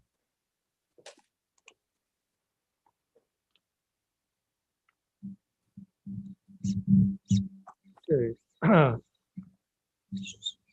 Next up is the contribution to Dabney Lancaster, both for operations and the My Promise program. So it's very similar to the other nonprofits, whether to fund it at its request for 2020 or keep it at 21. So we'll follow up on that as we move through the budget cycle. And this is very similar. You can see there's 5 nonprofits. The only thing that I would just mention is the Lime Kiln one. Their official request is 10,000, but I believe Mr. McElroy communicated 9 at the budget presentation meeting, and 9,000 is really what it needs to be based on the grant. So there's a $4,500 grant that we submit to the state. Historically, we've done great in getting that money. Previous to, I think, maybe about 4 or 5 years ago, it was a $5,000 grant. It's a 50-50 match between the locality and the state. So presuming that we get 4,500 from the state, the appropriate budget would be for 9,000. I did remember, he said that he was asking for level funding at 9, but then it did say 10. So I think that was his intention. I'm talking about Limekiln. I know there were some questions about RARO's increase, 41,995. And so just to communicate what has come up is that when they were developing their 21 budget, they previously had 5 positions in their organization. When Mr. Trudgeon retired, they decided to not basically promote one to an interim director and then not fill that position that was promoted. And so what they've done, so they didn't budget for that position, and now they are planning to. Is there going to be money to return since they didn't spend that money for? Yes, I feel certain that there will be money to return to the budget, but that's why the request seems as if it's more than it was, because we had adjusted down last year based on that, and based on we couldn't do funding. There were other reasons why those numbers came down. But keep in mind, we have not been charging for anything either. So there are no revenues. And then the programming that we have been putting on, it's been somewhat limited. So we have been basically having free programming. And that should change here this go around coming up.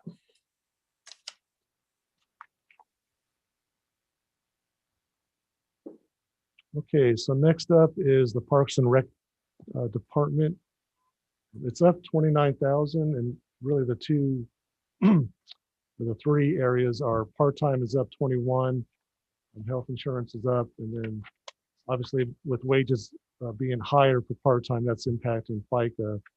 So part-time wages are up primarily, I think, because we're budgeting for a full season for the pools, and also for the campground as well.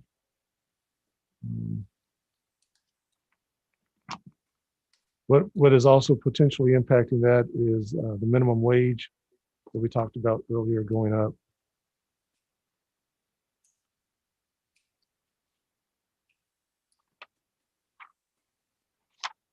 If there's no questions on that, I'll just go ahead and move on to preschool.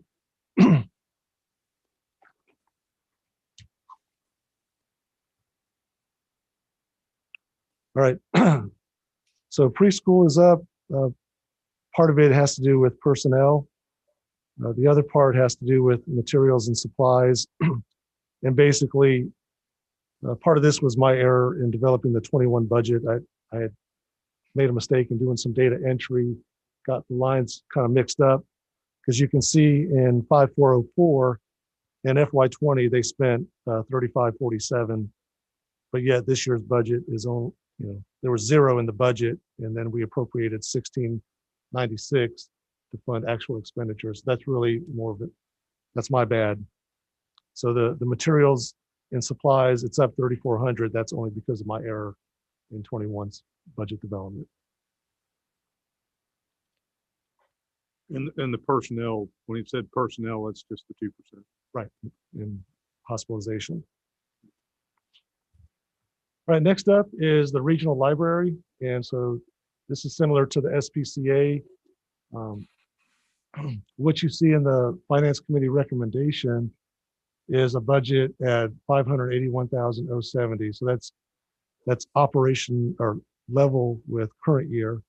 You can see that the ask was for 609,205. Part of the increase had to do with a 3%, a proposed 3% increase for staff, and also the 9% increase in health insurance. In addition to that, there were 2 projects that were at 5,000 each. That would be the county's cost share on these CIP projects. So what staff or what the Finance Committee is recommending is that the library go back and see if they have some fund balance in their organization to pay for that CIP fully. And then also for the board to consider whether to level fund the library based on, anticipated operational levels moving forward. And I don't know if Mr. McDaniel wants to expand on that, or Mr. Suter. Well, I can say I can give the finance committee and the full board an update. I did try to call Ms. Goyette today. We met Tuesday with the finance committee. I wasn't able to get anything done yesterday, but I tried to call her today, left her a message because I didn't, I want to review this with her. But I've also contacted the other 3 member localities, Lexington, Buena Vista, and Bath County, to kind of poll them on their thoughts on the capital and also the 3% raise. And it's looking like the maximum that everybody else is looking at right now is a 2% raise for their own staff. So I have communicated back with them actually a little while ago. And so I'll have more for the board at the next meeting. Right. Hopefully by tomorrow sometime, hopefully I can talk to Ms. Goyette too. Yeah, I believe we were, Mr. Lewis correct me, but I think we were more or less thinking they could probably work that out in their existing budget.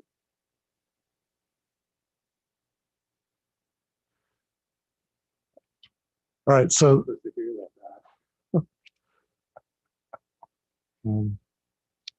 the next line, talking books. So again, it goes back. You can see that they were cut 10% in 21, and then they are asking for 7,000. And so what we put in there is the FY 2020 level at 6435. So there's a few of them that asked for a little bit more than they had previously. So we'll come back on that as the budget moves forward. Okay, for planning and development, you can see that I've highlighted full-time wages. And so you can see in the department request, we initially had the 187,968. And so that reflected compensation for 3 personnel. Currently, they have 2 full-time individuals. And so we'll kind of get into that when we get down to economic development. But basically, the recommendation is to have 2 full-time positions in planning development. And then when we get to economic development, you'll see that there's compensation for 2 individuals. So both an economic development director and then also business development assistant. So this one is down overall as far as primarily due to the changes in personnel. So obviously, if you should see a reduction in your hospitalization down 6,230, along with the actual 63,563. And the 2 positions, of course, Mr. Sladen's position as the new director, and then we have discussed with him that he believes a good title for a position to replace his old position is a planning and zoning technician, at least to begin with. And he said he believed that, find the right person for that, he could function just fine like that. Okay, next up is GIS. And I'll just look at the contracted services line. And so we've got 3 items that are in there. And so some of the cost is going up, support of web GIS, also as a consultant for the service that I believe GIS is parked on. And then some updated imagery is anticipated in FY 2022. And so that is contributing. I think primarily the imagery is contributing to that going up.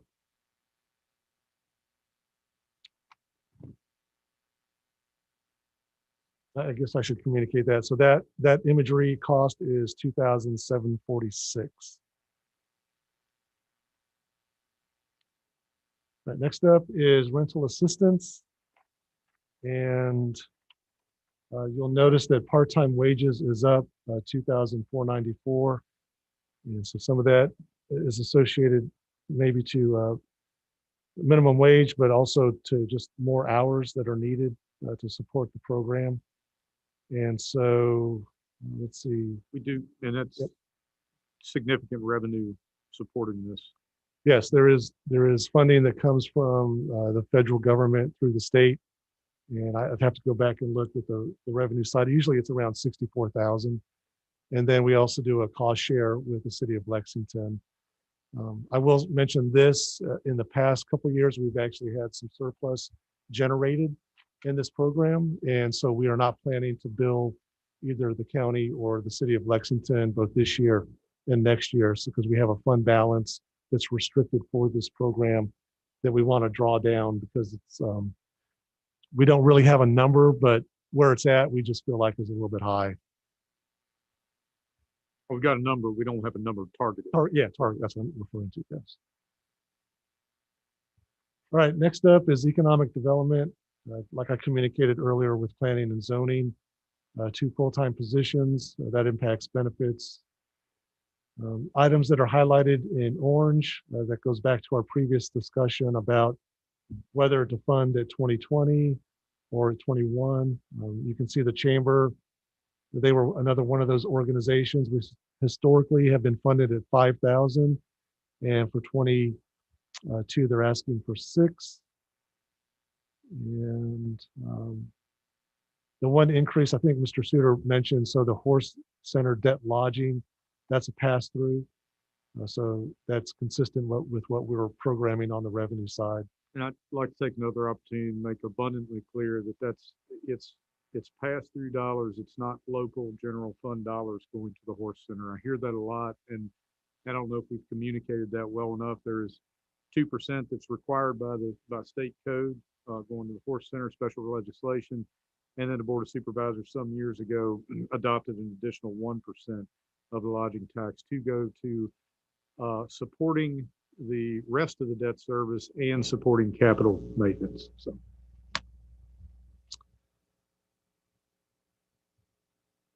Okay, next up is, was there any questions on that? Okay. Just my usual topic.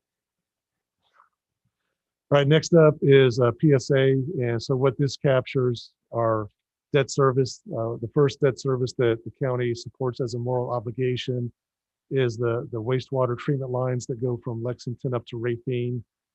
I believe there is around 9 years left on that particular debt service. And the other one is the one that was approved in 2018. That's the Route 60 project that is wrapped up. I think there's some not punch list items, but there's some cleanup things that need to get done, I think, in the spring. Yeah, it's basically done, It's except done. for a little bit of cleanup and seeding. And so anyway, those are at least the bottom one. The Route 60 project is based on the actual debt service. The one for the wastewater treatment lines, that's basically the county is providing a backstop if revenues, which they haven't, can't fully pay for the debt service on that revenue bond. The next one is other public utilities. And so this is the county's cost share on the MSA's sewer treatment upgrade. It's a 50-50 cost share with the city of Lexington. After that, we have the Natural Bridge Soil Water Conservation District. And this is where we process their payroll for 3 employees.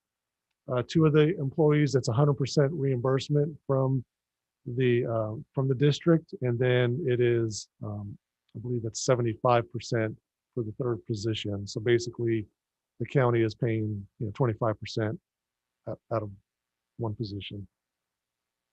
Just a comment on that, we do not typically get what they're actually going to do with their employees as far as the cost of living adjustment, typically till June.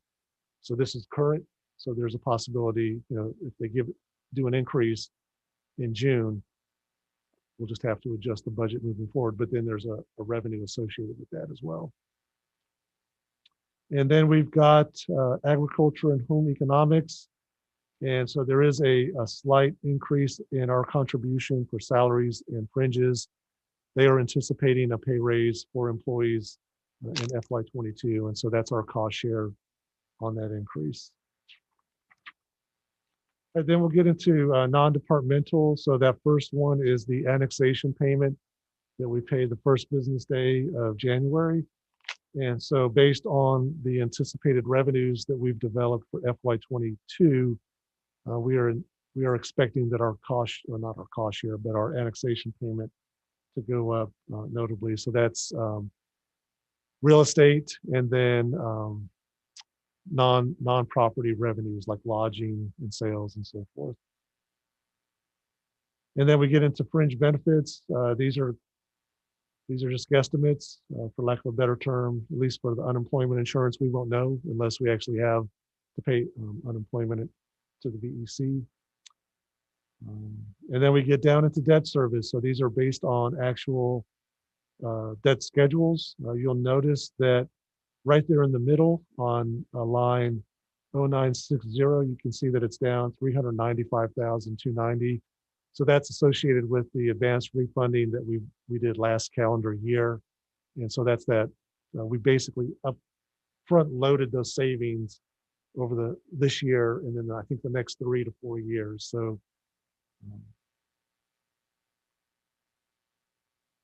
all right, after that is the county's cost share to the jail. That stays pretty consistent. I think we have until 2028 on that debt service. Refunds, so that's if there's any like tag refunds or any refunds for taxes. You can see there's a couple, well, in 2020, we had a pretty significant one. Those are usually kind of outliers that occur, but historically, they're fairly low. You can see through December, we were at 3,648 on a budget for 8,000. I mean, it's just, we don't know. It's just based on what happens that year. And then lastly, in transfers and reserves, you can see that what's highlighted is the transfer to school fund ops. And so in looking at the request that was received from the school division at the joint meeting on, I believe, the 19th of or 21st of November, the recommendation from the finance committee, at least as a soft number, was to not fund the second 2% pay increase for school teachers. So remember, there was 4. And then also looking at their health insurance, they were anticipating, I think, about a 23.5 increase. And so just looking at what has historically happened, they've usually come in pretty low in comparison to their initial projection. So we took the liberty to go 50% of that in hopes that that's what it comes in at. So that's where you see that number, 15,723, 212. But like Mr. Suter said earlier, they're still, we still need to know what the General Assembly is going to do as far as the state budget. Yeah, that's based off of the governor's proposed budget, which at the time was, I think, 2%. The House, I think, is at 3%, and the Senate was at 5%. I may have them reversed. But as recently as this week, I believe the governor came out and spoke that he may be more supportive of a 5%. So just keep in mind, 2% is basically 500,000. If they moved to 5%, it would be about 1,250,000, which I have no idea. And it's probably no additional state funds to help pay for that. That's what I just want to say. That's our share of the General Assembly's 5% rate. Yeah, because it's important to note that when they say teachers are getting a pay raise, it's only a portion of what the SOQ positions are, which is roughly 40% of the entire, 45% of the entire workforce for the schools. And they don't give you the money for that. They're actually taking it out of an existing line item within the school budget as it is. So no additional money from the state to pay for the raises. Has there been any word on where they are in their budget this year? As far as Not from my perspective. From, you mean the school division? Or the state? school division, are they expecting a surplus? Where they are in the budget this year. Gotcha. Yes, I believe they are expecting a surplus this year. And I guess every year they have money for buses in their budget. I heard they weren't going to purchase any this year. Anybody else heard that? The they don't ever make purchases of buses till the end of the year, just to make sure that they get through all the operational stuff. I know at one time they had potentially discussed not replacing the buses in lieu of doing something for their teachers, but I believe they backed off of that at this point. Well, I would hope, if anything, they would replace the buses now and maybe take it, and rather than skip and not replace them now and then not replace them next year.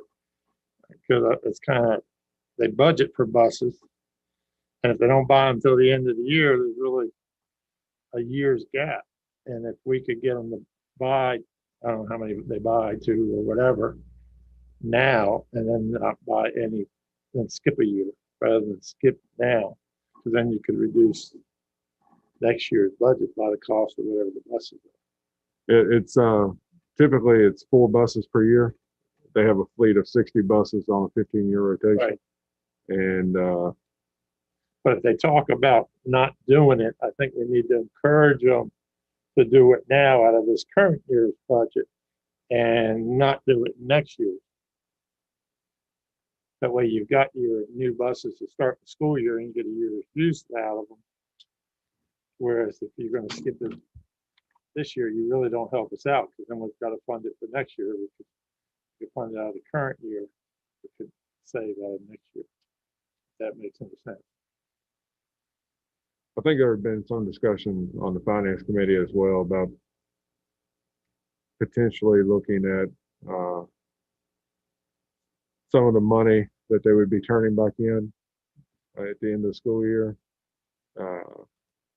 Potentially looking at helping to pay down some on the HVAC systems that we're having to do at Central and Fairfield, and potentially using some of that to help with their request for next year. All right, they have one-time expenses in their budget. Then the surplus ought to come back, and we can take out that surplus and pay those one-time expenses without increasing their total budget. Yeah, it would be a one-time deal, and it would be kind of kicking the can down the road. But with this particular year, it's a lot of people in our community that are hurting, and as a way to try to address the gap that we're looking at. And you can kick the can a little bit, gives people a chance to recover. Yeah. Gives a chance to see post-COVID numbers rather than, increasing what we have to generate and then find out we asked for more than we need, and that the people sacrifice when they don't need to.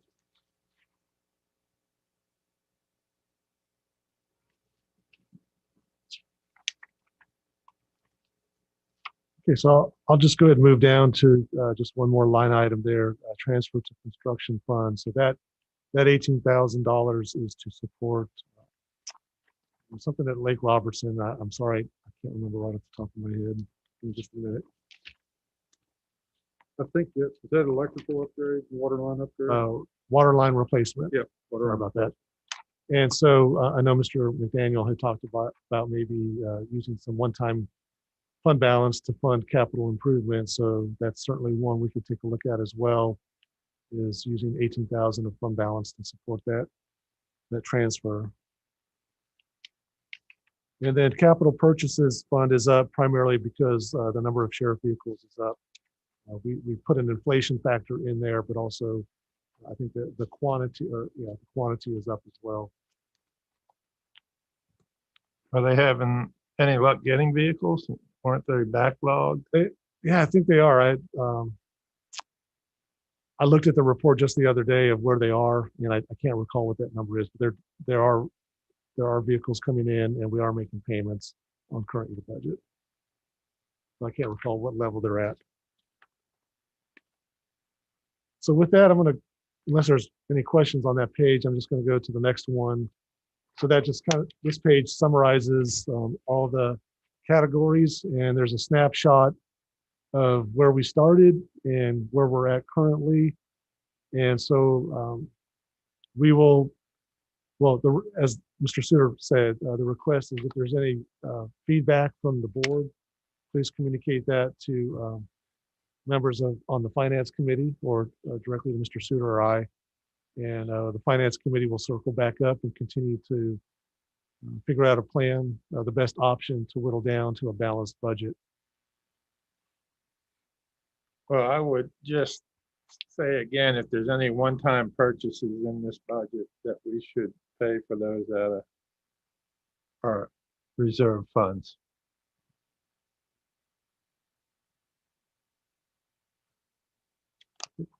With that, I'm going to go ahead and transition to our capital funds. May I jump in right there? Sure. So this would be I think the third time you all have seen this, and I know you got a presentation ready, but I just want to check and see if there's anything that's changed, highlight or whatever, if the board wants to go through it. We're certainly happy to go through it, but this will, I think, be the third time. There was a little bit of change in the last one, correct? Or am I totally out of bounds? Are we talking about the finance committee? No. I'm talking about the CIP. Oh, the CIP? Yeah. Let me go through it and see if anything comes to mind, because I don't think anything's I changed. don't think anything's changed. That's my point. I'm going Yes. through it line by Okay. line. Let's Okay, so yeah, there's been no change. just You all- ask if there's any questions. Yeah, you all provisionally adopted the CIP back on January 11th. There's been no change to the CIP. The first page I'm looking at is just showing that there is a transfer of 18,000 coming into this particular account to fund the upgrade at Lake Robertson. The 293,140 basically represents the fund balance that has been generated from transferring money in the past. And the next page just highlights the relocation of Sawlings Mountain and then the water line replacement at Lake Robertson. For capital purchases, this is primarily vehicles and equipment. There's the 387,082 coming from the general fund. And then we're using fund balance to potentially replace the x-ray machine at the courthouse. And so there's the x-ray machine, there's the sheriff vehicles. At the very top is funding municipal management software. And so that would be the first step to consider transitioning or evaluating what we currently use. And then a vehicle air condition recharge and recovery machine at 6,400. But those were all in the CIP that you guys approved provisionally back in January. So no change.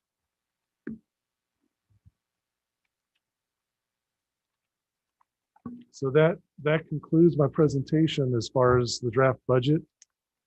And again, we're available if there's any questions or any additional comments or direction you want to give staff.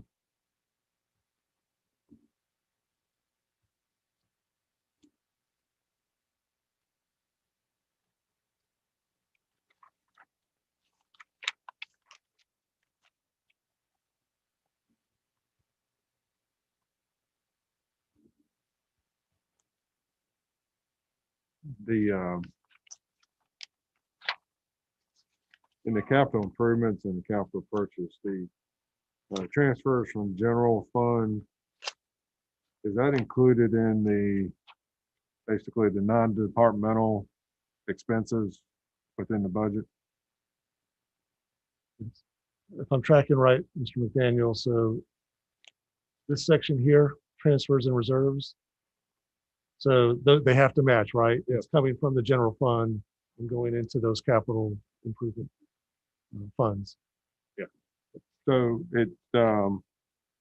I guess where I was going with that was, we talked about the $18,000 water line that potentially could come from reserves. Right. So then that would go back to the revenue side where we would source it from balance. And then the potentially the x-ray machine,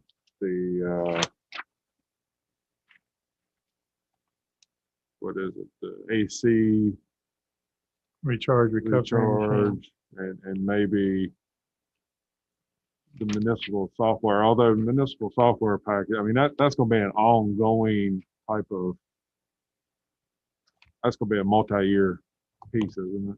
Well, that 51 is just to For the consultant. Yeah. services. consult. Is that a It is a one-time thing? one-time, that is a Yeah. one-time. That's a one-time.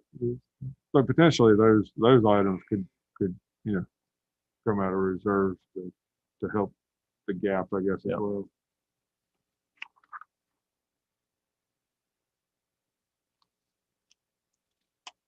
And again, just to clarify on the X-ray machine, so that's been in the budget for several years. So that would be coming from fund balance that's already in the capital fund itself. Right. But since our fund balance has grown this year, I think we should take all our one-time purchases out of fund balance, because theoretically we have a balanced budget. At the end of the year, it should be zero. And if it's got a big surplus, then I guess it's a good year for us, but it's a bad year for the taxpayers. We move into reserve. Well, we do, but I think we should, given this current situation, we should start taking some things out of it.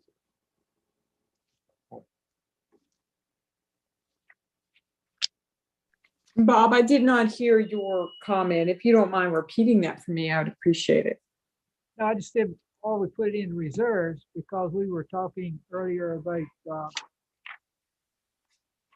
think David talked about, building up our reserves for the offset of the reassessment. So Right. Right.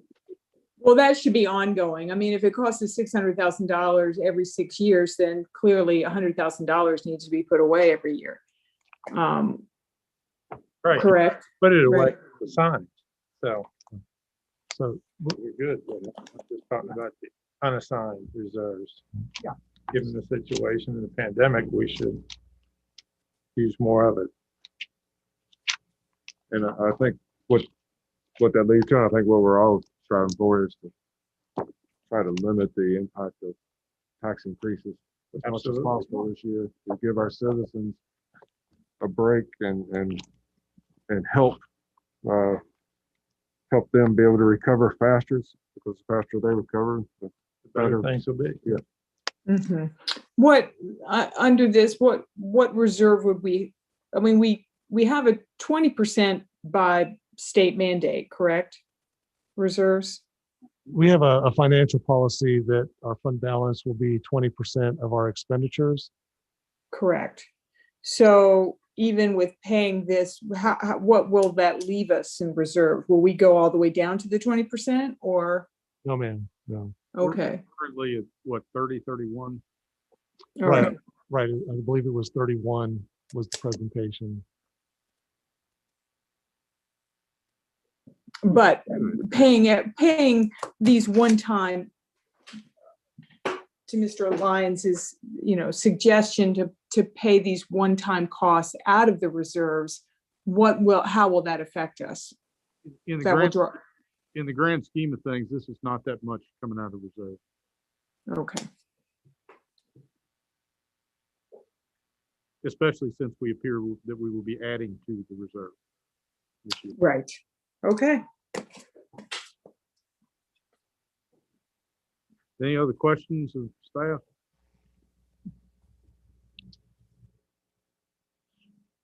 Any other discussion? Just remind you, our next budget meeting, the number 3, will be on March the 8th. They'll be at the regularly scheduled board meeting. And if there's no more discussion, I'll entertain a motion to adjourn. So moved. We have a second? Second. All in favor? Aye. We are adjourned. Thank you. Just come upstairs, Jay. Yeah, do.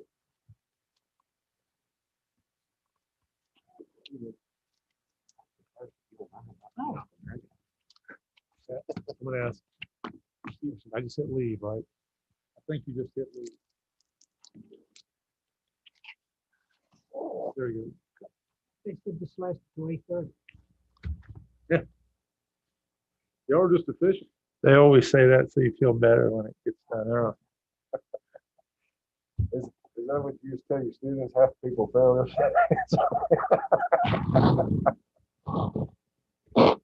Under promise and over deliver, Bob.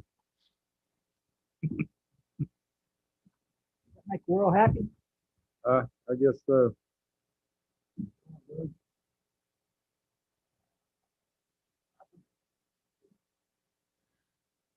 All right.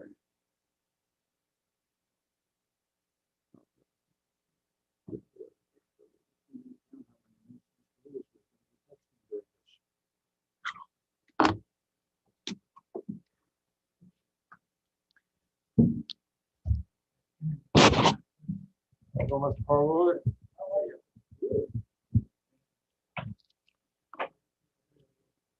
So I got talked a little bit with Keith today. Do what? Talked a little bit with Keith today this morning. I met with Keith. Oh, my word, dude. Yeah, yeah, yeah. I get mine. How often y'all eat? Okay, that's good because y'all are pretty polarized. I don't even think. I know that's what's good about it. That's what's good about it. And gossiping back with the neighbors. Laugh at other. Yeah. See, Steve, I do that, yeah. Get all worked up here, then if it goes.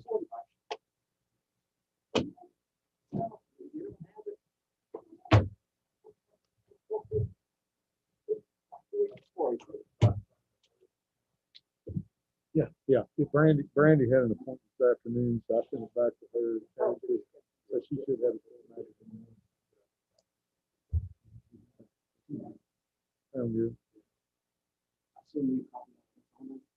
On what? Yeah. Yeah.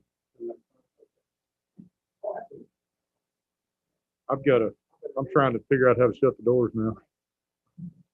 This thing is just, something's happening with that server. It is just not doing it. Go to, sugar unit does not go to panels. That was something that was getting worked on. Yeah, but we got to have the key fobs to do it. Panels. Oh, All right, well, Spencer, on this right here, is there anything that I need to order? oh yes. Go and shut that computer down properly. Go to the left, bottom left window. Oh, you gotta look up here. Well, you don't have to see it.